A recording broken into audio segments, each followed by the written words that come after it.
अस्सलाम वालेकुम नाजरीन, मैं हूं रामीन सैयद और आप देख रहे हैं प्रोग्राम ज़ेरे बहस। नाजरीन, कुफर टूटा खुदा खुदा करके पाकिस्तान को नवाज दो के नाम से मुस्लिम लीग नून का मंशूर जारी हो गया है। टाइटल नाजरीन बड़ा दिलचस्प है। एक तरफ वोट के जरिए पाकिस्तान को नवाज देने यानी नवाज शरीफ के बतौर वज़ीर आज़म मुंतखब करने की दरख्वास्त की गई है। साथ ही ये भी बता दिया है मुबहिम तरीके से कि अगर नवाज शरीफ इख्तिदार में आए तो वो पाकिस्तान को नवाजेंगे। किस तरह नवाजेंगे वो मंशूर में बताया गया है। मंशूर के कुछ सीधा सीधा अहम निकात हैं, आपके सामने रखते हैं, फिर इस पर तज्जियाकारों की राय लेंगे। मंशूर में सबसे लंबा सेक्शन अदालती और मुआशी इस्लाहात का है। पार्लियामेंट की बालादस्ती को यकीनी बनाने की बात की गई है। आर्टिकल 62 और 63 को अपनी असल हालत में बहाल करने की बात की गई है। मगर जो सबसे अहम नुकता है वो है नैब के खात्मे का। इसके अलावा खारजी मामलात पर भी पॉलिसी मिलती है। भारत से ताल्लुकात इस्तेवार करने की बात की गई है। अफगानिस्तान और अमरीका के साथ मिलकर काम करने की बात की गई है। मगर चीन और रूस का कहीं जिक्र नजर तो नहीं आता। मुआशी इस्लाहात पर आ जाए तो 1 करोड़ नौकरियां देने का वादा है। 4 साल में महंगाई 4 से 6% तक लाने का वादा है। 5 साल में गुर्बत में 25% कमी और बेरोजगारी में 5% कमी का हदफ रखा गया। और सबसे दिलचस्प और बड़ा वादा है बिजली के बिलों में 20 से 30% कमी का। दूसरी जानिब पीपल्स पार्टी का अवामी मुआशी मुआहिदा भी आ चुका है और उसका स्लोगन आज जारी हुआ है कि चुनो नई सोच को। 300 यूनिट मुफ्त बिजली है, एजुकेशन, हेल्थ और एनर्जी सेक्टर पर काम करने के वादे हैं। मगर हमारा सवाल यहाँ यह है कि बज़ाहिर जितने अट्रैक्टिव और अवाम दोस्त मंशूर आ रहे हैं, क्या मौजूदा मुश्किल मुआशी हालात में कि जब हम IMF की सख्त शराइत से बंधे हुए हैं, क्या ये वादे वफा हो पाने की गुंजाइश है भी, या बस आवाम को एक वोट बेट दी जा रही है? इसी के लिए हमें ज्वाइन कर रहे हैं सीनियर तज्जियाकार नजमुल साकिब साहब। राव खालिद साहब इस्लामाबाद स्टूडियो से हमारे मौजूद है, जबकि नुमाइंदा 92 न्यूज़ और कोर्ट रिपोर्टर साकिब बशीर भी हमारे साथ मौजूद हैं। आप सभी का बहुत शुक्रिया। नजमुल साकिब साहब, 300 यूनिट मुफ्त बिजली के बिलों में 30% कमी, क्या वोट लेने के चक्कर में जो हमारे सियासतदान हैं उनको IMF की जंजीरें नजर नहीं आती? क्या अच्छा आपने तकाबुल किया है कि बिजली की कीमतें कैसे कम कर सकते हैं, जबकि IMF के साथ आपने हाल ही में कुछ कमिटमेंट्स की हैं। देखिए, सबसे पहले तो मुबारकबाद मैं देना चाहूँगा सेनेटर इरफान सदीकी साहब और उनकी टीम को कि उन्होंने ये 40 सफ़हात पे सैकड़ों पॉइंट्स जो लिखे हैं, और मैं चूँकि इसको 3 दफ़ा मैंने पढ़ा है इस पूरे मंशूर को, मैं आपको बड़े यकीन और वसूख से ये कहता हूँ कि कोई जगह छोड़ी नहीं गई जिसमें कि बात ना की गई हो। यानी टेक्नोलॉजी से लेके ये मुआशी जो आपने हिसाब किताब बताया, उससे लेके फिल्म तक, मूवीज तक, ड्रामे, स्पोर्ट्स, हर चीज़ में उन्होंने बताया कि ये होगा।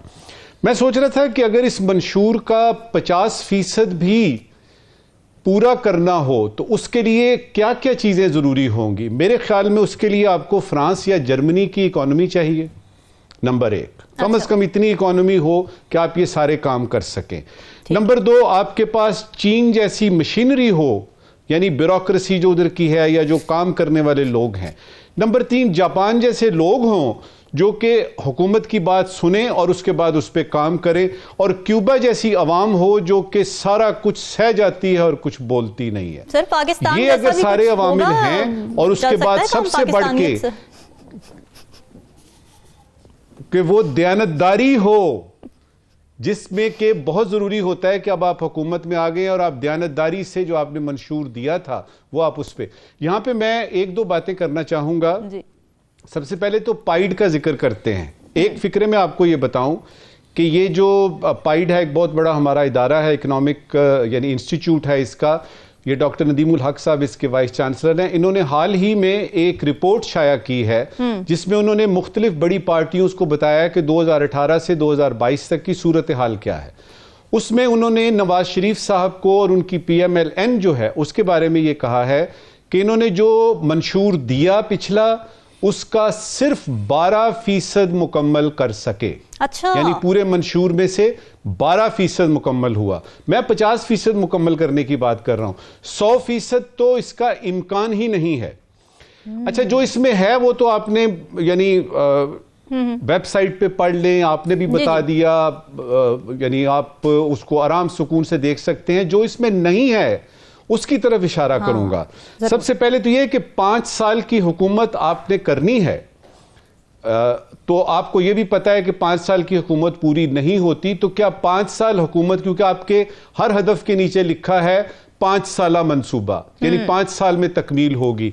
तो क्या आपने बंदोबस्त कर लिया है कि 5 साल मुकम्मल तौर पे आप रहेंगे, 5 साल की आपकी हुकूमत पूरी होगी और उसके जितने लवाजमात हैं वो आपने पूरे कर लिए हैं? दूसरा ये है कि करप्शन के खात्मे का जिक्र कहीं नजर नहीं आया, कहीं पे भी पता नहीं है कि जी मुल्क में आके हम, जब हमें हुकूमत मिली, हम करप्शन का खात्मा करेंगे। आपके खात्मे की फिर ये कि मुल्क के तमाम इदारों को साथ लेके, मुल्क के तमाम इदारों को साथ लेके चलना है, इसके बारे में कहीं पे भी कोई शुनीद नहीं है। फिर उसके बाद पार्लियामेंट कैसे चलानी है आपने कोरम पेस कैसे पूरे करने हैं? तो आपके मंशूर में ये होना चाहिए था कि पार्लियामेंट में तमाम इजलास जो होंगे, कम से कम वज़रा जो हैं वो उसमें बैठेंगे। अच्छा, अब मैं ज्यादा नहीं बोलूंगा, सिर्फ ये बताना चाहूंगा कि अगर मुझसे कोई पूछे कि किसी भी सियासी जमात का जिसको ये यकीन है कि उसने हुकूमत बनानी है, तो मंशूर में कितने पॉइंट्स होने चाहिए, मैं सिर्फ 4 बताऊंगा और उसके बाद हम प्रोग्राम को आगे बढ़ाते हैं,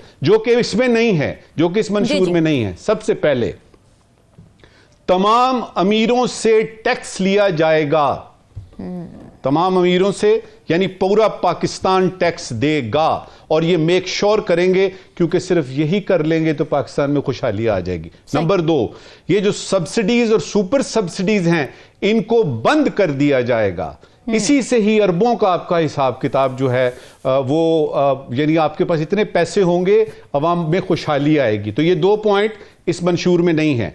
तीसरा, SIFC का जिक्र नहीं है कहीं पे, क्योंकि जो अरबों डॉलर हमारे पास आने हैं उसमें SIFC एस्टेब्लिश हो चुकी है। इसका करना क्या है?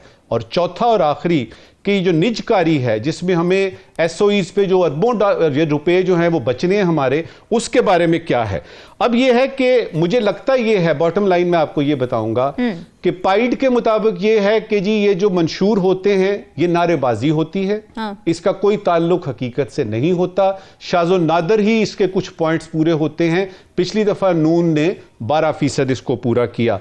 मेरे ख्याल में तारीख अपने आप को दोबारा दोहराएगी और ये एक सियासी नारा, इंतखाबी नारा इसकी हद तक किया, और इसके लिए एक दफ़ा फिर से इरफान सिद्दीकी साहब को खराज तहसीन पेश करते हैं कि उन्होंने बहुत ज़्यादा मेहनत के और अरक रेजी के बाद ये चीज़ हमारे सामने पेश की है। ठीक है, राव खालिद साहब, आपको इस मंशूर की सबसे ज़्यादा प्रैक्टिकल बात कौन सी लगी है और सबसे ज़्यादा इम्प्रैक्टिकल बात कौन सी लगी है? देखिए, प्रैक्टिकल या इम्प्रैक्टिकल का तो मसला उस वक्त आएगा ना जब आप अमल करेंगे उस पर। कौन से पे हो सकते हैं, किस पे नहीं हो सकता। हाँ, तो वो हमेशा इलेक्शन के दौरान तो ये बड़े नारे वादे सारे चलते रहते हैं और इलेक्शन के बाद पता चलता है कि हाँ, वो बस किसी को पता ही नहीं कि मंशूर भी था कोई और उस पर क्या क्या चीज़ें थी उसमें। हम 90 से शुरू कर लेते हैं मियाँ साहब का, जो पहला नारा था इनका, कर्ज उतारो मुल्क संवारो। कर्ज भी उतर गया, मुल्क भी संवर गया। आप सारी दुनिया देख रही है माशाल्लाह से, ऐसे संवरा है कि उसको कोई और जरूरत ही नहीं किसी और चीज करने की। लेकिन वो तो ये क्रेडिट लेते हैं कि IMF को बाय बाय हमने किया था। ऐसा उतरा है कि लोग बेचारे जाना जी छलांगे लगाते फिरते हैं लोग, माशाल्लाह इतने खुशहाल हो गए हैं कर्ज उतार के, और IMF की मजाल ही नहीं है जो पाकिस्तान के पास से भी गुजरे, हमें तो जरूरत ही नहीं। उसके बाद इन्होंने जब आए तो फिर अंधेरे दूर करने की बात की। अंधेरे इस तरह से दूर किए हैं कि जो सर्कुलर डेट है उसने मईशत को अंधी गली में पहुंचा दिया है। इस तरह से अंधेरे हमारे दूर किए हैं। तो वो भी नारा था इनका, पाकिस्तान को रोशन करेंगे। लोड शेडिंग अभी तक ख़त्म नहीं, अभी भी हो रही है। उसके बाद ये वोट को इज्जत देने के लिए निकले थे। अब नवाज शरीफ साहब की पाकिस्तान से वापसी से लेके अब तक आप देख ले किस तरह उन्होंने वोट को इज्जत दी है। और अगर इसी तरह अगर इंतखाबात का जो माहौल बना हुआ है इस वक्त वो इसी तरह से चला और जिस दिन इंतखाबात होंगे तो उस दिन देखेंगे कि वोट की इज्जत कितनी बड़ी है या तार तार हो गई है। तो इस तरह से यानी नारे लगाते जाते हैं, लोगों को बेवकूफ़ बनाते जाते हैं, चलते रहते हैं। अच्छा। और सबसे इम्पोर्टेंट बात, जो मुल्क को नवाज दो। अब आपने कहा वो कहते नवाज शरीफ दो। हाँ। मेरा ख्याल है कि मुल्क को नवाज दो की बात है कि मुल्क पे नवाजिशें की जाएं, मुल्क को कुछ दिया जाए, उसके अवाम को कुछ दिया जाए और उनको नवाजा जाए। तो उसके लिए सबसे आसान बात है, अरबों खरबों रुपए की हमारे सारे कायदीन की जायदादें हैं दुनिया से बाहर, और बहुत लंबा चौड़ा फॉरेन एक्सचेंज है, वो ले आए, इंशाल्लाह कोई मसला नहीं होगा, सारा मुल्क नवाजा जाएगा। अच्छा, अब इनके उनके पॉइंट्स पे आते हैं जो प्रैक्टिकल पॉइंट इन्होंने दिए हैं। हाँ।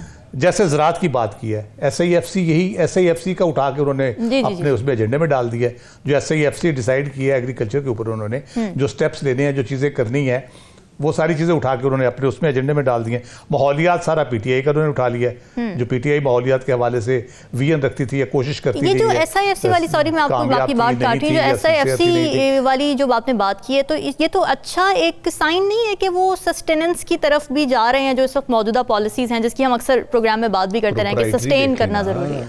उनके नाम को देखें। जी राव खादा साहब, तो फिर ये उससे SIFC से पहले ही कर लेते ये। हाँ। शहबाज शरीफ साहब से तो बनवाई गई है जबरदस्ती। अच्छा। SIFC तो वो पहले क्यों नहीं उनको ख्याल आया, उससे पहले किसी गवर्नमेंट को ख्याल क्यों नहीं आया? तो वो कर लेते। अगर इन्होंने ही अगर करना था, ये इनका विजन था, तो SIFC को ओन कर सकते थे उस वक्त कि हम बना रहे हैं जी SIFC और उसमें ये चीजें होंगी। इनको तो बना के दी गई है कि ये चीजें कर दी है हमने, और वही आगे उसको ओन कर लिया। इसी तरह माहौलियात का आप देख लें, कानूनी इस्लाहात की जो बात करते हैं, 400 लेजिस्लेशन पीसेस ऑफ वर्क जो थे वो PTI के दौर में हुए, वो सारी जिसमें CRPC है, PPC है, एविडेंस एक्ट है, माइनर्स के हवाले से है, डिस्प्यूट रेजोल्यूशन के हवाले से है, जिसमें 150 कम से कम लेजिस्लेशन हो चुकी हैं, बाकी हो रही हैं, जिसमें जानशीनी सर्टिफिकेट का भी मसला हल किया गया था सारा। वो सारी चीज़ें उसमें आ रही है। जी फौजदारी मुकदमात हो गए जी, उसमें क्रिमिनल प्रोसीजर कोड का है, वो चीजें जितनी भी हैं सारी उसमें की गई हैं। बिल्कुल बिल्कुल। फिर नैब की अब बात करते हैं जी। हाँ। नैब के खालिक कौन है? ये हमेशा से मुशर्रफ के गले में डालते हैं। एहतसाब सेल सबसे पहले 91 में बना था, जो इसहाक खान साहब के अंडर था। रोहिदास खान साहब शायद उसको हेड कर रहे थे या चला रहे थे समहाउ। अच्छा। और उसको नवाज शरीफ साहब की इमा पे बनाया गया था वो। उसके बाद इन्होंने उसको रिवाइव किया 1997 में, एहतसाब सेल को सैफुर रहमान साहब को उसका हेड बनाया। वही आके मुशर्रफ साहब ने इनके गले में डाल दिया उसमें अमेंडमेंट्स करके। तो ये खालिक है। अगर उसके अपनी तकनीक को खत्म करना चाहते हैं तो इससे बड़ी खुशी की बात ही नहीं हो सकती। और इंसाफ की जहां तक बात है, जो इंसाफ मियां साहब को मिला है, इस किस्म का इंसाफ अगर सबको दिलाने के लिए वो कोशिश करे, तो मैं मियां साहब को वोट दूंगा, मैं उनके साथ हूं। और लोगों को भी कहूंगा कि ये मियां साहब को जैसा इंसाफ मिला है, हर शख्स को पाकिस्तान में वैसा ही इंसाफ मिलेगा, और कोई फिक्रमंदी की जरूरत नहीं है, उनको मियां साहब को वोट दे। अच्छा, तो ये मंशूर की बातें अपनी जगह पे। अच्छा, ये मंशूर से जरा एक और मैं पॉइंट आपसे बात करना चाह रही हूँ इस बारे में, ये जो भारत से ताल्लुकात की स्पेशली अगर बात करें, खारजी जो पॉलिसी इन्होंने बनाई है, तो क्या ये पॉलिसी स्टेट की पॉलिसी से रेजोनेट करती है, उसके साथ सिंक करती है? और आपको लगता है कि ये पॉलिसी पे अमल दरामद हो सकता है और कहीं नुकसान ना हो जाए नवाज शरीफ साहब को, जैसे कि पहले होता रहा? देखिए, जो मसला है ना इंटरनेशनल रिलेशंस का, वो ऑब्वियसली आपको मैं तो इस हक में हूँ, आपको किसी से लड़ाई नहीं करनी चाहिए। हर चीज़ के मसले का हल बातचीत पे, टेबल पे बैठ के हो सकता है, लेकिन आपको देखना ये होता है कि आगे आप किससे बात करना चाह रहे हैं, उसका एटीट्यूड क्या है। ओवर द ईयर्स 70-75 साल से हमें किस किस्म की मुश्किलात का सामना रहा है, किस तरह के हमने दोस्ती के हाथ बढ़ाए हैं, अयूब खान से लेके और जनरल परवेज मुशर्रफ तक, और किस तरह से रिस्पॉन्स आया उसका। आगरा समिट किसको याद नहीं है, हर चीज़ तय हो गई थी, अचानक उसको सारे का बेड़ा गर्क कर दिया। बहुत पॉजिटिव डेवलपमेंट हो गई थी, बड़ी अच्छी चीज़ें हो गई थी। इस तरह से जब भी दोस्ती का हाथ बढ़ाया गया, उसको कमज़ोरी के तौर पे लिया गया। उसके बाद आप मुझे बताएं, 5 अगस्त 2019 के बाद आप किस तरह से ये कह सकते हैं, जब तक वो सारी चीज़ें रिवर्स ना हो, अपने असल जगह पे ना, इन्होंने लिखा ज़रूर है, अगर अपनी असल जगह पे नहीं आएंगी, आप किस तरह से करेंगे? जिस किस्म की वहाँ पे कह ले कि जुल्म हो रहा है, बेहिसी दिखाई जा रही है माइनॉरिटीज़ के हवाले से, अब तो पूरे इंडिया में ये चीज़ें मौजूद हैं, और इंटरनेशनल फोर्सेज बड़ा सीरियस कंसर्न शो कर रही है। अभी हमने डोजियर दिया है इंटरनेशनल कम्युनिटी को, कल ब्रीफिंग दी है सुफरा को दुनिया भर के, कि किस तरह से इंडिया पाकिस्तान के अंदर आके लोगों को मारा है, कनाडा में उसने क्या किया। तो इस किस्म के मुल्क के साथ जब आप ताल्लुकात नॉर्मलाइज करने जाते हैं, तो उसमें कोई नॉर्मलसी होनी चाहिए रवैयों में। रवैयों में नॉर्मलसी होगी तो फिर ये नॉर्मलाइजेशन की तरफ जाएंगे। जब एक बिल्कुल हाई हैंडेडनेस एक मुल्क दिखाया जा रहा है और बिल्कुल बुली का किरदार अदा कर रहा है खित्ते में, पूरे में, सिर्फ पाकिस्तान नहीं, पूरे खित्ते में, बल्कि अमेरिका और कनाडा जाके कर रहा है, उसके साथ आप किस तरह से नॉर्मलाइजेशन पे जाएंगे? स्टेट की कोई भी पॉलिसी हो, लेकिन जब अच्छा बंदा होगा उससे नेचुरली बंदा बात करता है। जब भारत होगा तो फिर कैसे आप बात कर सकते हैं? बिल्कुल सही है। साकिब, आपको कैसा लगा नून लीग का मंशूर? नून लीग का जो मंशूर है, कुछ पॉइंट्स वैसे मुझे तो ये लगा है कि अगरचे उस पर अमल दरामद किस तरह होगा, कैसे होगा, ये तो कबल अज़ वक्त है। उम्मीद तौर पर जो मंशूर आते हैं वो मंशूर ही रह जाते हैं। जब हुकूमत में आते हैं तो वो फिर रवैये जो है वो तब्दील हो जाते हैं। फिर जो हालात होते हैं उन हालात को देख कर ही वो आगे चल रहे होते हैं। लेकिन जो नून लीग का वोट को इज्जत का नारा था वो कहीं पे नजर नहीं आ रहा। नून लीग उसको बोल चुकी है और इस इलेक्शन में भी ये नारा कभी भी उन्होंने नहीं लगाया, कभी ऑन भी नहीं करते, कभी जो है वो बात भी नहीं की, जलसे में नहीं की। लेकिन इनका जो मंशूर है इसके कुछ पॉइंट्स मेरा ये ख्याल है कि वो कहीं ना कहीं इस नारे के इर्द गिर्द भी घूमते हैं। अच्छा। उसमें सबसे बड़ी बात जो अदालती इस्लाहात की इन्होंने बात की है, अदालती इस्लाहात सबसे इंपॉर्टेंट है। अब मैं क्यों कह रहा हूं कि वोट को इज्जत दो का अदालती इस्लाहात से क्या ताल्लुक है कि अदालती जो जितनी भी चीजें हुई उसमें एक तो नैब का खात्मा है, फिर नैब के बाद अदालती इस्लाहात हैं। अब अदालती इस्लाहात जब होंगी तो वो डेफिनेटली जो आइन और कानून के तकाजे हैं वो वहां पे पूरे होंगे। वहां पे कहीं ना कहीं जुडिशल जो प्रोसीडिंग है मैनिपुलेट नहीं होगी। कहीं ना कहीं जो है वो ऐसी चीजें नहीं आएंगी कि जब बाद में उन पे क्वेश्चन आ सके। तो नैब का भी खात्मा, फिर जो है वो अदालती इस्लाहात। अच्छा, अदालती इस्लाहात में भी 62, 63 की भी उन्होंने कहा है कि हम असल सूरत में बहाल करेंगे, बर वक्त जो है वो अदालती जो है वो निज़ाम होगा। फिर जो बड़े केसेस हैं उनमें 1 साल और छोटे केसेस में 2 माह जो है वो केसेस को मुकम्मल करने वाले से कानून साजी जो है वो करेंगे। ये जो चीज़ें हैं इसमें काफ़ी जो मुझे लगी हैं। फिर खारजा पॉलिसी पे कोई मतलब बहुत क्लैरिटी नहीं है, लेकिन ये है कि ये जो अदालती इस्लाहात और नैब वाला मामला है ये खास तौर पर मैं लिंक करता हूं उसके साथ, क्योंकि ये पूरा प्रोसीजर 2016 से लेकर 2017, 18, फिर 19, 20, 21 और 22 जब वो वापस आए हैं तो इन 6 साल में नैब और अदालतों में ये सारे मामलात घूमते रहे हैं। तो उनका डेफिनेटली ये फोकस होगा। फिर पार्लियामान की बालादस्ती के लिए वो कहते हैं कि 62, 63 को वो असल हालत में बहाल करेंगे जब पार्लियामान की जो बालादस्ती है वो कायम रहे। तो डेफिनेटली ये चीजें जो है वो पार्लियामान की बालादस्ती होगी, कहीं पे जुडिशल प्रोसीडिंग मैनिपुलेट नहीं होगी, कोई इदारा किसी के हाथों किसी पॉलिटिकली इंजीनियरिंग के लिए इस्तेमाल नहीं होगा। तो ये चीजें उसी के जो है इर्द गिर्द घूमती हैं। SIFC जो है वो बड़ा मजबूत किस्म का इदारा और काम भी वो कर रहे हैं। इसमें डायरेक्टली तो कोई चीज़ नहीं है, इनडायरेक्टली मेरा ये ख्याल है कि कुछ ना कुछ वहाँ पे मौजूद है। जो ज़राअत की अगर हम बात करें या हम बात करें माहौलियात के हवाले से भी जो है उसमें बात की गई है। इसके अलावा एक जो माशी लिहाज से एक जो पैकेज उन्होंने देने की कोशिश की हो, क्योंकि इस वक्त अगर बात की जाए तो 1.5 साल में जो PDM की हुकूमत थी उसने पूरे एक माशी स्ट्रक्चर को, अगरचे उनके एक मुश्किल फैसले थे, वो पाकिस्तान की माशी सूरत हाल को बेहतर बनाने के लिए या स्टेबल करने की तरफ गामजन करने के लिए मुश्किल फैसले जरूरी हो चुके थे और उसका असर आम आदमी तक पहुंचा। तो अब वो उन्होंने कुछ ना कुछ कोशिश की है, लेकिन सारा अगर ओवरऑल इसका जो है वो जायजा लिया जाए तो जो मंशूर हैं उमूमी तौर पर मंशूर बन जाते हैं, फिर जब हुकूमत में आते हैं तो फिर उस पर अमल दरामद किस तरह होता है, ये सबसे बड़ा सवाल है। और उस सवाल के जवाब के लिए मैं चाहूंगा कि मुस्लिम लीग नून जो है अगर तो कोई मतलब 2/3 मेजॉरिटी तो उनको नहीं मिलती नजर आ रही, लेकिन मैक्सिमम अगर वो मरकज में सीटें ले लेते हैं, पंजाब में भी उनकी हुकूमत बन जाती है, तब जाकर वो इस मंशूर के इर्द गिर्द कहीं जा सकेंगे। जो सूरत हाल कम नजर आ रही है क्योंकि इस्तेकाम पार्टी भी है, आजाद लोग भी होंगे, तो इस मंशूर पर अमल करने के लिए एक मजबूत और मजबूत जो हुकूमत है मरकज में भी और खास तौर पर पंजाब में भी, ये जो है वो मुस्लिम लीग नून की अगर होगी तो मेरा ये ख्याल है कि इस पे जो है वो बेहतर तरीके से वो अमल कर सकेंगे। ठीक है, नजमुल साकिब साहब शॉर्टली कमेंट कर दीजिए, आप कुछ कहना चाह रहे हैं, मुझे ब्रेक पे जाना। सिर्फ 2 चीज़ों पे छोटा सा कमेंट है। सबसे पहले है कि इसमें लिखा है मंशूर में कि टैक्स टू GDP रेशो जो है वो 12% कर देंगे। अगर आप फॉलो कर रहे हैं FPR रिफॉर्म्स को जो इस वक्त मौजूद हैं और ये जो हमारी डॉक्टर साहिबा हैं फाइनेंस मिनिस्टर, उनके मुताबिक ये है कि ये 12 क्या ये तो 15% ऑलरेडी हो जाएगा। तो आपने क्या करना है? सही है। दूसरी बात है खारजा पॉलिसी की। अगर आप खारजा पॉलिसी के इसके सारे पॉइंट्स देखें तो ये सारा कुछ तो ऑलरेडी हो रहा है। आप अगर फॉरेन ऑफिस का कोई भी ब्रीफ यानी उठा के देख लें, चाहे वो सेंट्रल एशिया का है, चाहे ईरान टर्की का है, ये सारे के सारे अल्फाज वही हैं जो कि नेशनल सिक्योरिटी पॉलिसी में मौजूद हैं, फॉरेन पॉलिसी की जो आपका चैप्टर है उसके अंडर। और इसमें यह कि नया क्या करना है।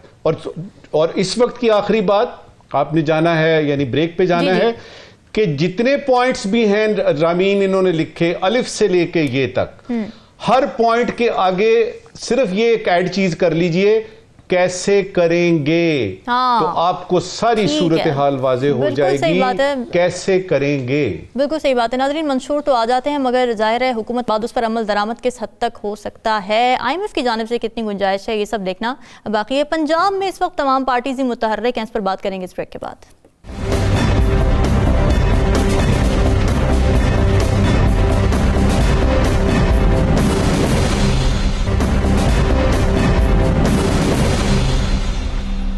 वेलकम बैक जी। पंजाब इस वक्त इलेक्शन कैंपेन का महवर बना हुआ है और इस महाज पर सबसे ज़्यादा जारहाना सियासत पीपल्स पार्टी करती नज़र आ रही है। बिलावल भुट्टो ना सिर्फ नून लीग पर बहुत ज़्यादा अटैक कर रहे हैं, बल्कि पाकिस्तान तहरीक इंसाफ के वोटर्स को डायरेक्टली मुखातिब करके ये कह रहे हैं कि आज़ाद उम्मीदवारों को वोट देकर अपना वोट ज़ाया ना करें, बल्कि शेर के मुकाबले में तीर पर ठप्पा लगाएं। और ऐसा करने का वोटर को वो एक रीज़न दे रहे हैं, ये कहकर डरा रहे हैं कि नून लीग अगर इख्तिदार में आ गई तो वो इंतकामी सियासत करेगी और तहरीक इंसाफ के लिए घेरा मजीद तंग हो जाएगा।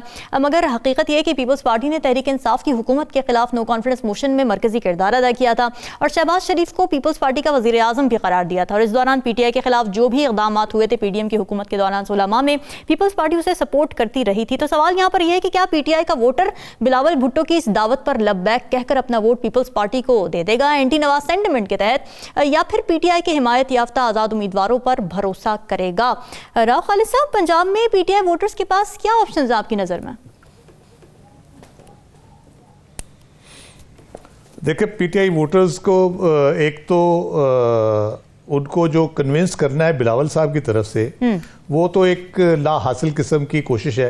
अच्छा। लेकिन अच्छी कोशिश मैं कहूँगा वो है। ठीक है। क्योंकि आप अगर ट्रेडिशनली देखें तो जो पीपल्स पार्टी का वोटर था वो टूट के PTI की तरफ गया है, क्योंकि उसके पास नून के खिलाफ जो बयानियाँ थ्रू आउट रहा पीपल्स पार्टी का 90s में, और जब भुट्टो साहब की फांसी उसके बाद से मियां नवाज शरीफ जनरल ज़िया-उल-हक के कह ले के करीबी साथियों में से शुमार होते थे, और वो जो एक गुस्सा उस रजीब के खिलाफ था वो नवाज शरीफ के खिलाफ भी उसी तरह से था। फिर 90s की सियासत में मियां नवाज शरीफ ने मोहतरमा बेनज़ीर भुट्टो के हवाले से जो कुछ किया सारा, और जो इनके आपस में लड़ाइयाँ रही दोनों ने किया एक दूसरे के साथ, और बहुत खूब किया।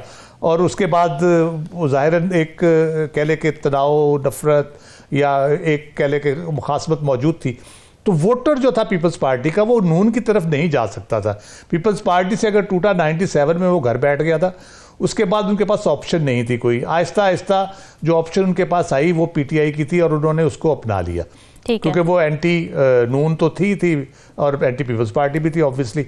तो इसलिए उन्होंने बिलावल साहब को शायद ये गुमान है कि ये वोटर तो हमारा ही है, कहीं ना कहीं इनके यहाँ वो हमदर्दी पीपल्स पार्टी के लिए, मोहतरमा बेनज़ीर भुट्टो के लिए, जुल्फ़िकार अली भुट्टो के लिए मौजूद है।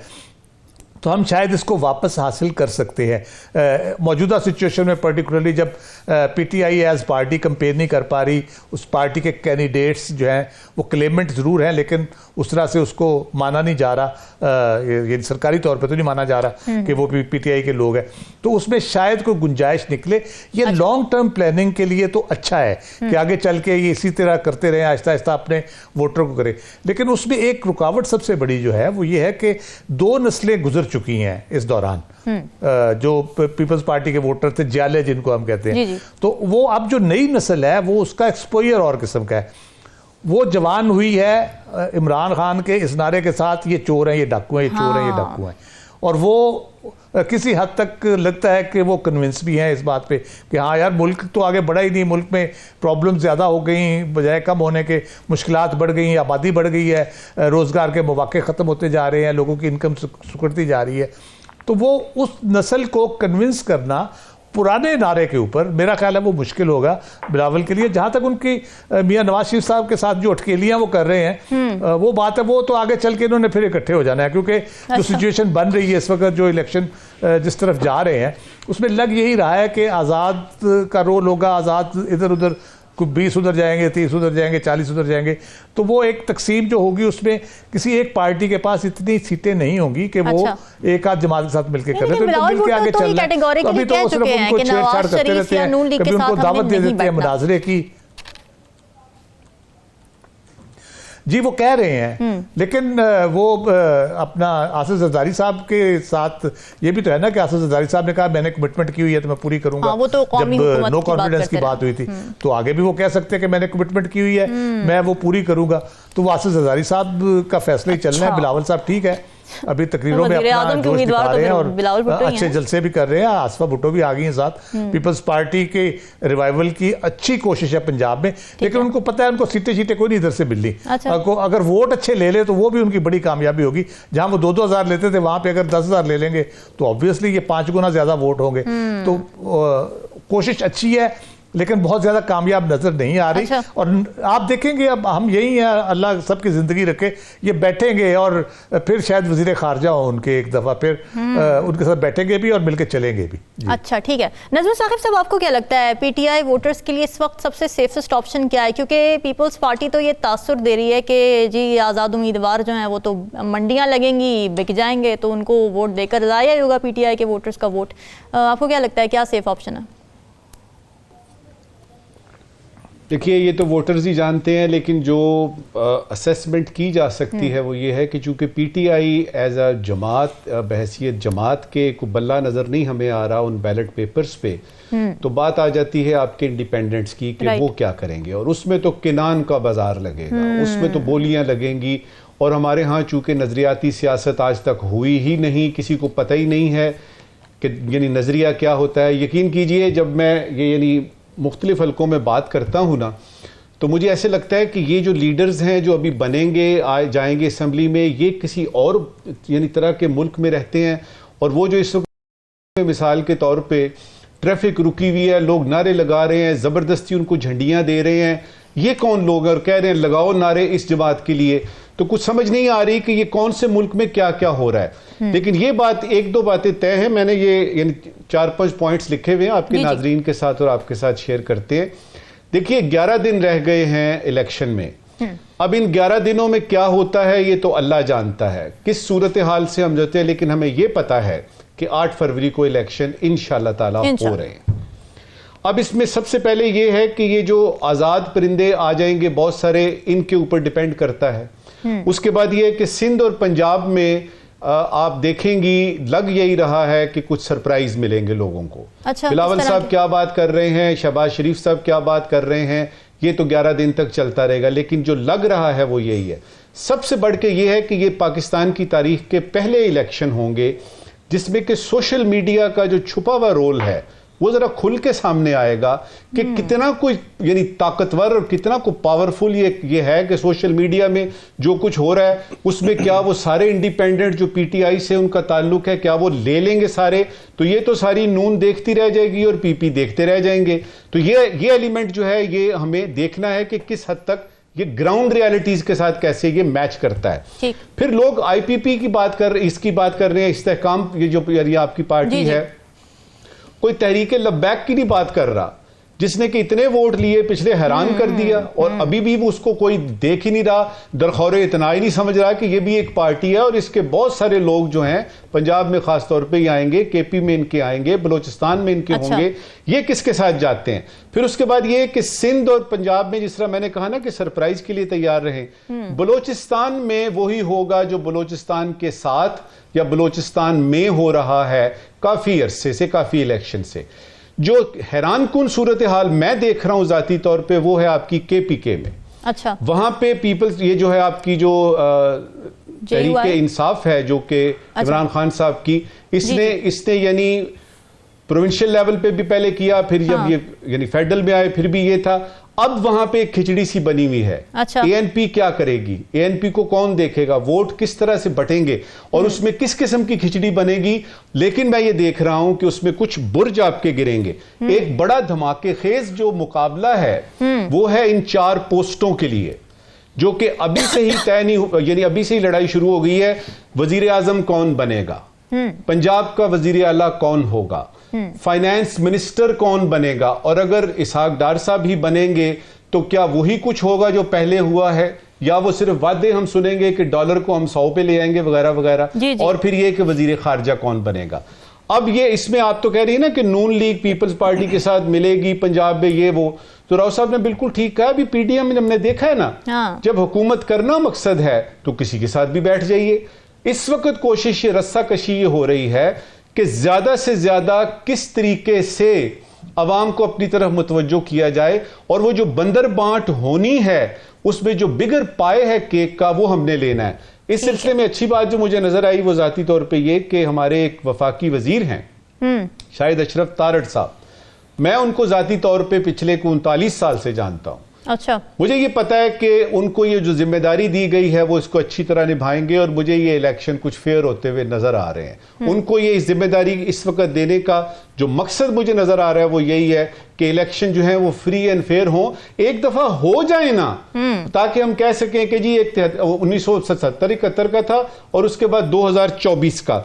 अब ये 11 दिन रह गए हैं। मैंने जिस तरह कहा कि बाजार जो है वो बहुत बड़ा है, ठीक है, और वो जो किनान का बाजार है जिसमें बोलियां लगती हैं, ये नून हो या पीपीपी हो, ठीक है, जो ज्यादा बोली लगाएगा उसकी टोकरी में ज्यादा कबूतर आएंगे और वहीं पे बैठेंगे, और जो सूरत हाल इन 11 दिनों में डेवलप होगी उस पर हम इंशाअल्लाह ताला गाहे बगाहे बात करते हैं। ठीक है साकिब, ये बताएं कि सर्वेस क्या कह रहे हैं, खुसूसन अगर पंजाब की बात की जाए, ज़्यादातर कैंडिडेट्स कौन से कैंडिडेट्स को वोट देने के लिए इंटरेस्टेड हैं? आज़ाद उम्मीदवारों के वोट देने का रुझान कोई सामने आ रहा है सर्वेस में? अच्छा, जहाँ तक सर्वेज की बात की जाए तो मेरा ये ख्याल है कि वो सर्वेज तो रिकॉर्ड पे तो आ रहे हैं कि नून लीग के पॉइंट्स इतने हैं, पीटीआई के इतने हैं, पीपल्स पार्टी के इतने हैं, लेकिन इन सर्वेज को मेरे ख्याल में आप हतमी नहीं जान सकते। उसकी वजह ये है कि एक जमात का जो सिंबल है वो नहीं है। एक जमात आप ये समझिए कि एक गैर फाल किस्म की है कि उनके जो कैंडिडेट्स हैं एक एक हल्के में 4-4 लोग खड़े हुए हैं, 4-4 लोगों ने अपने जो पेनाफ्लेक्स हैं उन पे जो है वो पीटीआई का वो झंडे का निशान या कोई तस्वीर लगाई हुई है जो जाहिर करती है कि फिर उनके सिंबल का मामला है। अगरचे वो सोशल मीडिया के जरिए बहुत ज्यादा ये कैंपेन कर रहे हैं कि सोशल मीडिया के जरिए हर हल्के का उनका कैंडिडेट कौन सा है, उसका इंतखाबी निशान क्या है, फिर आपने वोट का कहां से पता करना है कि आपका किस पोलिंग स्टेशन पे वोट है। ये सारे इकदाम वो पीटीआई कर रही है, लेकिन फिर भी मेरा ख्याल है कि पोल डे पे कंफ्यूजन रहेगी। उसकी एक और वजह भी है कि पीटीआई के तकरीबन 80% जो कैंडिडेट्स हैं वो नए हैं, फ्रेश हैं, मतलब वो एक हल्के पूरे हल्के की एक डायनामिक्स होती है। उस हल्के में जो भी जो सियासतदान इलेक्शन लड़ रहे होते हैं उन्होंने पूरे 5 साल वर्क किया होता है, मतलब 5 साल उनकी एक कनेक्टिविटी पूरी होती है, यूनियन काउंसिल लेवल तक उसका एक कनेक्शन होता है हर बंदे के साथ, हर जगह पे उन्होंने अपने रखे होते हैं लोग। तो ये एक खला है जो सोशल मीडिया के जरिए पूरा नहीं होगा। और पीटीआई के जो कैंडिडेट्स हैं लोग मौजूद हैं उनको वोट देने के लिए भी, लेकिन यह कि ये खिलाफ पूरा नहीं होगा। तो आपने सर्वेज की बात की तो मेरा ये ख्याल है कि सर्वेज भी कहीं ना कहीं कंफ्यूज जो है वो सर्वे हैं। पीपल्स पार्टी की अगर बात करें कि पाकिस्तान पीपल्स पार्टी ये कह रही है कि जो पीटीआई के लोग हैं वो जो है वो तीर के निशान पर जो है वो मोहर लगाएं, जो है वो नून लीग क्योंकि अगर आ गई, आपको उन्होंने कहा कि आप आजाद लोगों को वोट देंगे तो उनका तो कुछ नहीं होगा, तो नून लीग आ गई आपके खिलाफ कार्रवाइयां करेगी। मेरा ये ख्याल है कि पीपल्स पार्टी को हक है कि वो लोगों को किसी न किसी तरह कायल करने की कोशिश करें। और जिस तरह अभी बात हुई कि ये असल में पीपल्स पार्टी का ही वोट था, बल्कि पीटीआई तो बाद में 2011 में एक्टिव हुई, उससे पहले इतनी थी नहीं, तो ये पीपल्स पार्टी का ही वोट उतर गया। लेकिन ये आपने देखा कि पिछले ये पीडीएम की हुकूमत में थे, कभी भी पंजाब पे उस तरह पीपल्स पार्टी ने काम ही नहीं किया। मतलब इलेक्शन से 11-12 दिन या 1 महीना पहले अगर इलेक्शन से पहले आके पंजाब में अगर बात करेंगे आप, तो आपकी बात कौन सुनेगा? मतलब ग्राउंड पे कोई वर्क नहीं है। अगर पंजाब जीटी रोड की बात करें तो जीटी रोड पर 3 से 4 जीटी हैं जिसमें उनकी जो है बात हो रही है। ये कह रही है कि आप पंजाब की बात करने से पहले सिंध के बारे में तो कुछ बताएं कि कहां पे कौन से मंसूबे हैं। जी शहबाज शरीफ साहब वही तो उन्होंने जवाब दिया है। उनका जो उन्होंने जो जी, जी, बात की थी कि रिबटल वो दिया था। मुनाजरे के लिए तैयार है, जी, तो जी। शहबाज शरीफ साहब का कहा है मुनाजरा नहीं बल्कि मवाजना आप करें, और जो है वो वहां के जो आपने आपके 2008 से ऑनवर्ड जो है वो आपकी हुकूमत जी, है वहां पे, तो 15 आप साल। उसका मवाजना कर लें फिर कि हुआ क्या है। सही बात है। तो बात तो वो ठीक करते हैं कि 15 साल की आप कारकर्दगी होना तो ये चाहिए कि पाकिस्तान पीपल्स पार्टी ये रखती कि हमारी 15 साल ये एक जो है वो हमारी कारकर्दगी है, इस बुनियाद पर आप हमें मरकज में भी, पंजाब में और बाकी सूबों में भी जो आप हमें वोट दें। आखिरी बात, जो आजाद उम्मीदवार है, जी। आजाद उम्मीदवारों के हवाले से जो कुछ 8 से 11 फरवरी, मतलब अगर 11 दिन रह गए इलेक्शन को, तो इलेक्शन से 3 दिन के अंदर उन्होंने ये डिसाइड करना है। अगर बात की जाए लीगल ग्राउंड्स पर, तो पीटीआई का केस लीगल ग्राउंड पर मुझे जो है वो ये हाल होता नजर नहीं आ ठीक है, रहा वो तो अगले 14 रोज में, नजर आ मतलब रहा है। 11 दिन इलेक्शन है, 11-12 दिन और अगले 3 दिन। तो ये जो आजाद है। वाला मामला है, ये 8 जो है वो फरवरी से ऑनवर्ड एक बड़ी जो है वो मंडी लगेगी और वो सबको हैरान कर देगी कि ये हो क्या रहा है, और वो मेरा ख्याल है जमहूरियत की कमजोरी का बायस होगा कि लोगों का ना कोई नजरिया है, ना कोई बात है। इधर से वोट किसी शख्सियत की बुनियाद पर या किसी एक सर्टन जो पार्टी की बुनियाद पर उन्होंने वोट लिया और वो अब किसी और के पास जा रहे हैं, और जो बिल्कुल ठीक है। हुकूमत आएगी वो हुकूमत भी फिर जो है वो ब्लैकमेल होगी, मरकज में हो या सूबों में हो। Exactly, वो जो बैसाखियां। लोग हैं वो अपने अपने ग्रुप्स बना लेंगे, ग्रुप्स में डील करेंगे, उस डील के तहत कोई वजारतें लेंगे, कोई किसी सूरत में। तो ये एक बड़ी एक अजीब सी बिल्कुल सही कह रहे हैं, 8 फरवरी को जो है बनती नजर आ रही और है। देखना है कि क्या किस तरह से इसको समेटने की कोशिश की जाती है। नाज़रीन, आलमी अदालत इंसाफ का अहम फैसला है इजराइल के खिलाफ, उस पर करेंगे बात इस ब्रेक के बाद।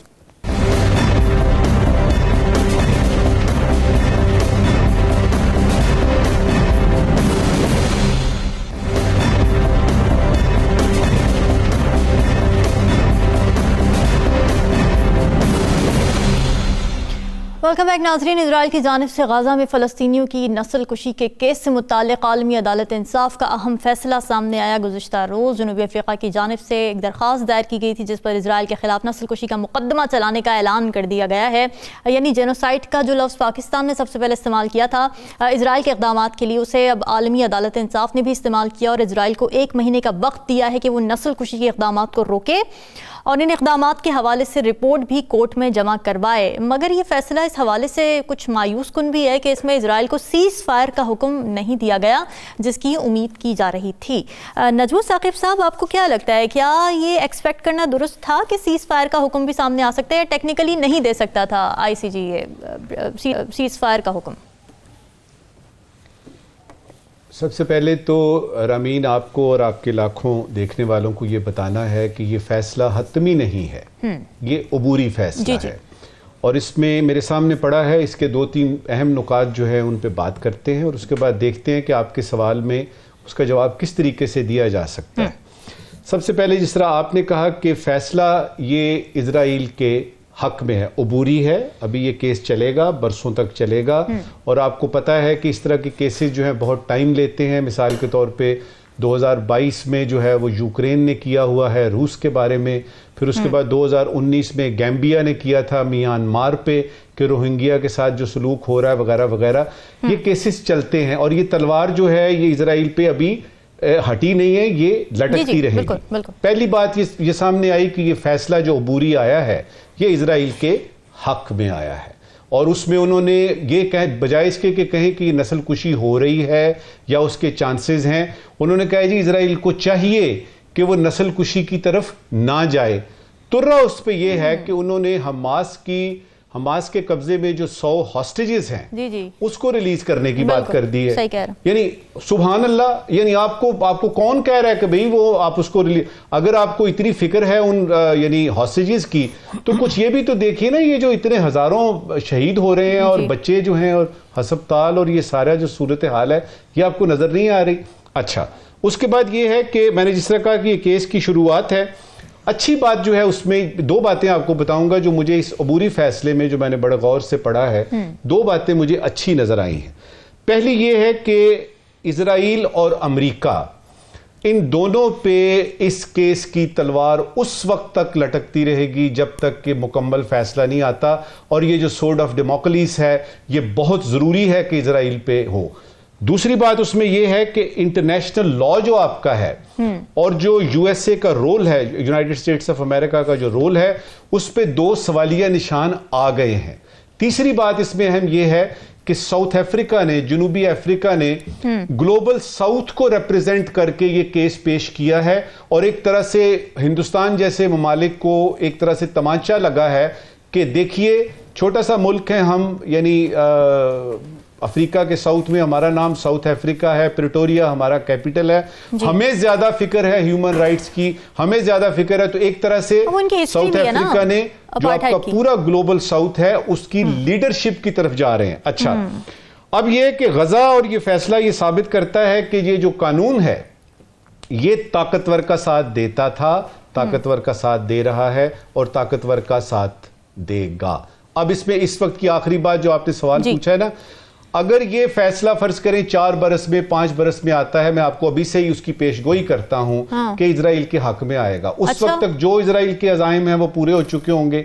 और जरा सोचिए तो सही, कैसे मुमकिन है कि आप टीवी स्क्रीन पे देख रहे हैं यूनाइटेड नेशंस के अपने जो वहां पे कैंप्स लगे हुए हैं उन पे हमले हो रहे हैं और यूनाइटेड नेशंस जो है वो कह के थक गया है और इजराइल उधर से क्या जवाब देता है, वो स्नब करता है कि आपका ये, और वो इस पे डटा हुआ है। ये जो आपके वजीर आजम है उधर के नेतन्याहू साहब, वो इस चीज पे डटे हुए कि ये हम अपनी एग्जिस्टेंस की जंग लड़ रहे हैं। अब इसमें नस्ल कुशी होती हुई मुझे नजर आ रही है, हम सबको नजर आ रही है, इंटरनेशनल कोर्ट ऑफ जस्टिस को नजर नहीं आ रही, यूनाइटेड नेशन को नजर आ रही है, लेकिन बेबस है। तो बॉटम लाइन क्या निकली कि अगर इसका फैसला आ भी जाएगा, जो कि मेरा नहीं ख्याल कि बहुत जल्दी आएगा, आ भी जाएगा तो वो इजराइल के हक में ही होगा। और इस अबूरी फैसले का जो मकसद मुझे नजर आ रहा है वो ये है कि ये इजराइल के हक में है। अच्छा। और वो जो 100 हॉस्टेजेस हैं उनको इन्होंने कहा है। अब देखना ये है कि हमास इस अबूरी फैसले पे अमल करता है कि नहीं, छोड़ता है कि नहीं। और उसके बारे में भी सुन लीजिए, मेरा नहीं ख्याल कि वो छोड़ रहा है, क्योंकि उसने देख लिया है हमास ने और फलस्तीनियों ने कि दुनिया बिल्कुल खामोश है और इस वक्त दा गज़दा मैदान दे, ये जो कुछ भी है ये इधर ही होगा और इधर ही फैसला होगा। ये पड़े रहेंगे आपके यूनाइटेड नेशन के रेजोल्यूशंस और ये 2 स्टेट रेजोल्यूशंस वगैरह। तो मेरा नहीं ख्याल कि वो 100 हॉस्टेजेस आईसीजे के कहने के ऊपर हमास जो है वो उनको रिहा करेगा। राव साहब, आप कैसे देख रहे हैं इस बुरी फैसले को, क्योंकि फ़लस्तीन के जो वज़ीर ख़ारिजा उनकी जानिब से भी खैर मकदम किया गया, हमास की जानिब से भी इसको वेलकम किया गया था, तो आप समझते हैं कि इजराइल के हक में है ये फैसला? इजराइल के हक में इस तरह से है कि एक तो उन्होंने उसको ऑफ द हुक नहीं किया, इस हद तक तो वो ठीक है कि तलवार तो लटकती रहेगी, जैसे नजर साहब ने कहा कि वो जेनोसाइड टेंडेंसीज, उन्होंने एक तरह से बिटवीन द लाइंस कहा कि हैं जेनोसाइड टेंडेंसीज। और साउथ अफ्रीका का केस ऐसा भी नहीं है कि उसको फेंक दिया जाए जो वो कह रहे थे। लेकिन इसमें ओवरऑल जो हुआ है वो मुझे याद आ रहा है, पंजाब यूनिवर्सिटी में हम थे तो वीसी साहब थे उस वक्त, तो जर्नलिज्म डिपार्टमेंट में वो सुर्ख और सब्ज एशिया करने वालों की लड़ाई रहती थी। तो 2 प्रोफेसर आपस में लड़ पड़े, काफ़ी सीरियस लड़ाई होगी, मारकुटाई तक पहुंचने वाली थी कि वो उन्होंने इंटरवीन किया और उनको बुला के पूछा कि एक साहब ने एक बयान किया, वीसी साहब ने कहा आप ठीक कह रहे हैं, दूसरे साहब ने जब अपना बयान दिया उन्होंने कहा आप ठीक कह रहे हैं, तीसरे साहब बैठे थे उन्होंने कहा जी अगर दोनों ठीक कह रहे हैं तो गलत कौन है, उन्होंने कहा आप भी ठीक कह रहे हैं। तो इस तरह का किस्म का फैसला है कि साउथ अफ्रीका भी ठीक कह रहा है, जेनोसाइड टेंडेंसीज भी हैं और इसराइल जो है वो उसको सीज फायर करने का भी नहीं कह रहे आप। तो फिर क्या करना चाह रहे हैं आप? ये तो फिर वही बात है जो हम नॉर्मली हम कोर्ट्स जब कवर करते हैं तो हम देखते हैं कि एक टेंडेंसी पाई जाती है कि इम्प्लीमेंटेबल डिसीजन देना है, कि ऐसा फैसला करना है जो इम्प्लीमेंट हो जाए। हतमी कोर्ट तो ये है, हतमी फैसला भी कर सकती है, लेकिन इम्प्लीमेंटेशन कौन करेगा? इम्प्लीमेंटेशन तो उन्हीं ताकतों ने करनी है जो इसराइल की पुष्ट पे खड़ी हैं, अमेरिका ख़ास तौर पे। तो मेरा ख्याल है उनको ये था कि इम्प्लीमेंट होना नहीं, इसलिए कोई इन बिटवीन कुछ कर दो। लेकिन स्टिल मैं समझता हूँ यूएन और WHO ने बड़ी हिम्मत दिखाई है, वो बार बार उन्होंने पॉइंट आउट किया, जेनोसाइड के प्रॉब्लम्स को पॉइंट आउट किया है, ह्यूमैनिटेरियन क्राइसिस को भी पॉइंट आउट किया है। उसकी वजह से 1 महीने के अंदर उन्होंने इसराइल से रिपोर्ट मांगी है। ये एक और मजाक है। अब इसराइल से वो कह रहे हैं कि 1 महीने के अंदर हमें ह्यूमैनिटेरियन हवाले से मामलात को ठीक करके रिपोर्ट दे, और वो उस इसराइल को कह रहे हैं जो कहता है मैंने इनकी नस्ल कुशी करनी है यहाँ पे, खुल के कह रहे हैं। उनके वजीरों ने बयान दिए हैं, उन्होंने कहा हम बिल्कुल यहाँ पे वो वहाँ आबादी देखना ही नहीं चाहते, उनको बिल्कुल ख़त्म करना चाहते हैं या रिमूव करना चाहते हैं। तो वो ह्यूमैनिटेरियन हवाले से किस तरह से एक कंड्यूसिव इन्वायरमेंट वहाँ पे क्रिएट करेंगे, किस तरह से ये सारा कुछ हो सकता है। और सबसे बड़ा अलमिया इसमें यह है कि ये जो कन्वेंशन जिसके तहत ये सारा कुछ हुआ है, ये 1948 में हिटलर जब यहूदियों के साथ ये सब कुछ कर रहा था, जेनोसाइड कर रहा था, ये उस वक्त इंट्रोड्यूस कराया गया था। बिल्कुल। और जो जिनके हक में ये आया था वही उसकी वायलेशन कर रहे हैं और उसका बेड़ा गर्क कर रहे हैं उस सारे कानून का जो उनके खिलाफ यानी उनके हक में एक तरह से उस वक्त लाया गया था कि इनकी जान बचाई जाए, इनको महफूज किया जाए। तो एक सितम ज़रीफ़ी है, बेहिस्सी और जुल्म की इंतहा है जो कोई एहसास करने को तैयार नहीं है। ICG से क्या शिकवा करें? बस जी, पावर गेम में जो ऊपर आ जाता है तो फिर उसकी जिस तरह की सिचुएशन होती है देख ही रहे हैं हम। साकिब, आप किस तरह से देख रहे हैं इस फैसले को? एक तो इस फैसले के 2-3 नुकात बड़े अहम हैं कि अभी जो रिपोर्ट मांगी गई है उस पर जो इसराइल का रद्द अमल है, वो इसराइली जो वज़ीर-ए-आज़म है उन्होंने ये कहा है कि हम पर ये फैसला, ये ऑर्डर्स बाइंडिंग नहीं है। इसके अलावा जो वहाँ पे अब उस पर क्योंकि डायरेक्टली उस पर ऑर्डर भी नहीं हुआ। अब दूसरी बात कि इम्प्लीमेंटेशन का क्या प्रोसेस है, इम्प्लीमेंटेशन का कोई नहीं है। मतलब ये कहते हैं कि जो मेंबर ममालिक हैं उन पर लाजिम है कि वो इस किस्म का जो ऑर्डर आए, फैसला आए, तो उस पर अमल करना है, पाबंद है वो। लेकिन ये है कि इसका इम्प्लीमेंटेशन का अलग से कोई प्रोसेस नहीं है। तो ये बड़ी इसमें इंपॉर्टेंट बात है। लेकिन हमास और फलस्तीनी जो वजीर खारजा है उन्होंने, पाकिस्तान और जनूबी अफ्रीका ने, उन्होंने खुशाइंद करार दिया है। अच्छा, वो मैं कुछ तफसीलात जो है वो पढ़ रहा था कि खुशाइंद क्यों करार दिया, खासतौर पर हमास ये समझता है कि उनका ये कहना है कि ये अलग थलग कर देगा इसराइल को। अगरचे उनकी मतलब खुशफहमी है क्योंकि वेस्ट पूरा अमेरिका उनके साथ जो है वो खड़े हैं किसी न किसी सूरत में। इसमें जो 15 जजेस थे, 15 जजेस में 2 जजेस एक इसराइल और एक जनूबी अफ्रीका का डाला गया। जनूबी अफ्रीका के जो जज हैं उनका बैकग्राउंड मुख्तसरन मैं बताऊं वो बहुत इंपॉर्टेंट है इस हवाले से कि 15 साल की उम्र में जो नस्ली इम्तियाज था उसके खिलाफ उन्होंने एहतजाज किया। उनको जनूबी अफ्रीका की एक बदनामे जमाना जेल में डाला गया। वो 10 साल कैद रहे। वो नेल्सन मंडेला के भी दोस्त थे। फिर वहीं पे उन्होंने ग्रेजुएशन की, वकील बने, बाहर निकले तो वकील बने और उसके बाद जज बन गए और उसके बाद जनूबी अफ्रीका का आइन भी लिखा। तो उसके हवाले से भी बड़ी इंपॉर्टेंट है कि जनूबी अफ्रीका ने ये स्टेप लिया और ये बड़ा खुशाइंद है। मेरा ये ख्याल है अगर ओवरऑल देखा जाए तो कम से कम एक इंटरनेशनल फोरम पे टाइम बड़ा मेरे पास शॉर्ट रह गया। मुझे सिर्फ नजमुल साकिब साहब से अहम सवालात लेने हैं। नजमुल साकिब साहब, शॉर्टली अपने नाजरीन के लिए सवालात बता दीजिए। देखिए, इन्होंने नेल्सन मंडेला का साकिब ने जिक्र किया है तो मुझे ख्याल आया कि 27 साल की जद्दोजहद करके हर कोई नेल्सन मंडेला नहीं बनता। सही। सवाल ये है कि अगर सारे आज़ाद उम्मीदवारों ने हॉर्स ट्रेडिंग में हिस्सा लिया तो सोशल मीडिया इस खरीदो फरोख्त को कैसे मैनेज करेगा? ठीक है, यह है आज का जरूरी सवाल। ठीक है, गैर जरूरी सवाल।